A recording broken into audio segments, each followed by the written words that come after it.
So the UFC apparently has come to a deal with the White House.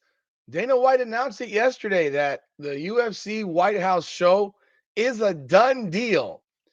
Now, I don't know how, why, or what would make anyone think that this is a show that makes any kind of sense. But apparently, they're really trying to push this thing forward. Really trying to push this bad boy forward. And I had some comments about it. Welcome back to another edition of Combat Corner, powered by Come On Now, the podcast. I'm your host, Rudy Rodriguez Show. Hit the like button, subscribe to the channel, ring the bell, leave a comment. Let me know your thoughts. This is craziness to me, though. you know, I'm a huge MMA fan, huge UFC fan, naturally. And when I heard about this thing initially, I was like, there's just no logical way that this could be done safely, right? It just it just seems very, very, I don't know, left field to me. Seems like a logistical nightmare.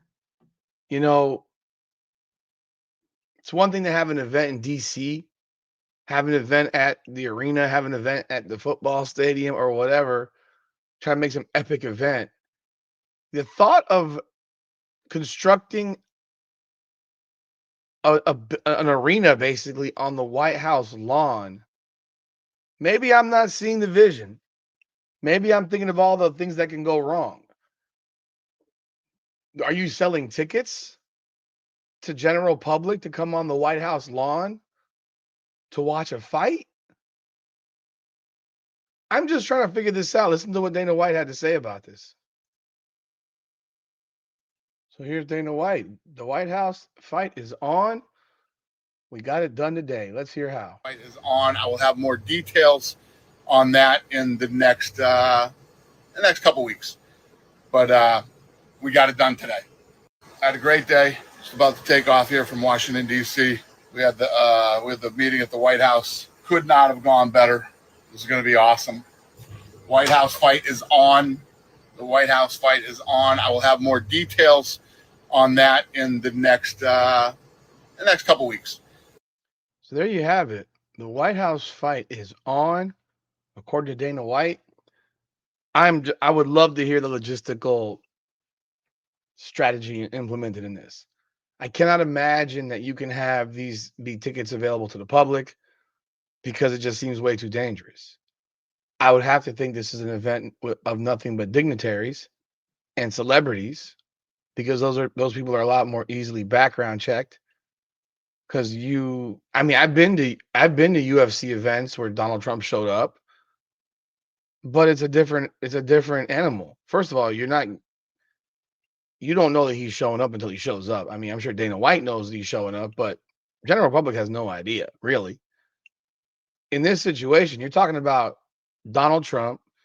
You're talking about probably various dignitaries from across the world that I think would probably be invited.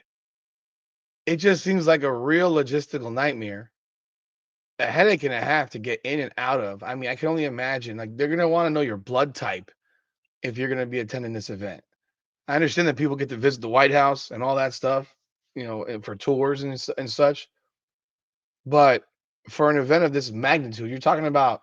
I can't imagine there are 20,000 plus people ever in the White House at any given time.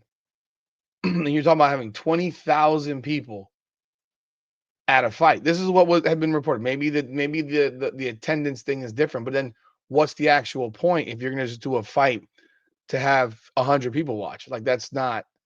I don't know that anyone would care about fighting on that. I think the reason that these fighters care about the opportunity is to fight on the White House lawn in front of a massive crowd.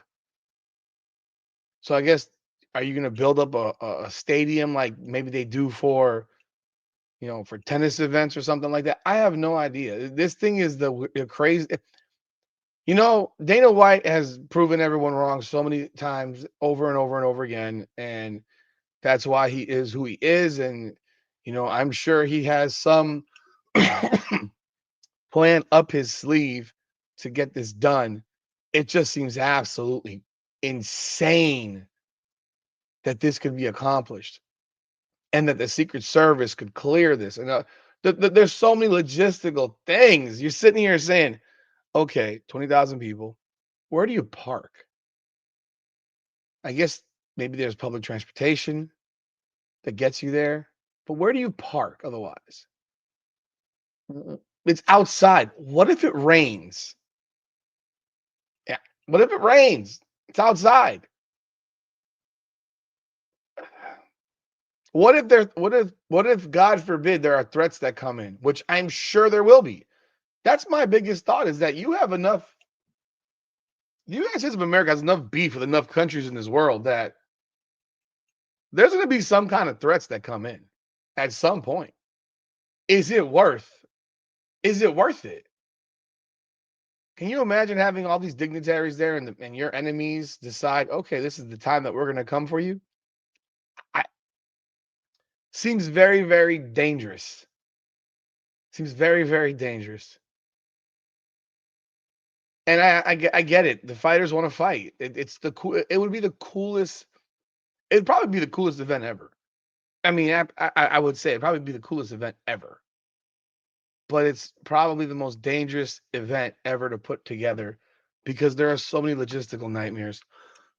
Can you possibly have Donald Trump and JD Vance and Marco Rubio all at this event at the same time? I would think not. I don't think you can possibly have all three of those guys at the event because, or whoever the Speaker of the House is as well. You know, I don't think you could have everybody there who could potentially become the president. God forbid something crazy happen. Like it just seems so dangerous. Am I crazy? Am I pussing up? I don't know. I'm thinking of all the things that could happen. And I'm sure they've thought about these things as well. And how much would these tickets cost? Would they be open to the public? Would there be a raffle? Would there be a lottery system to get you in for an opportunity to buy a ticket to this? I'm sure the tickets are going to cost, the cheapest one probably be 5 or 6 figures. I just think this is a celebrity event. This is an ego push.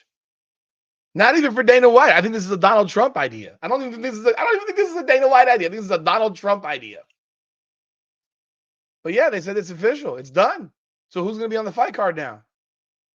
Dana White says no John Jones. I cannot see Conor McGregor making this fight card. Who's on this fight card? What do you think? Let me know your thoughts in the comments. Like the video, subscribe to the channel, ring the bell. This is Combat Corner. Proud come on now on the podcast. Come on now. Up and down through the blood and the sweat. Guarantee you can know I'm a threat. Up and down through the blood and the sweat. And I ain't close to being done yet. I'm going all in.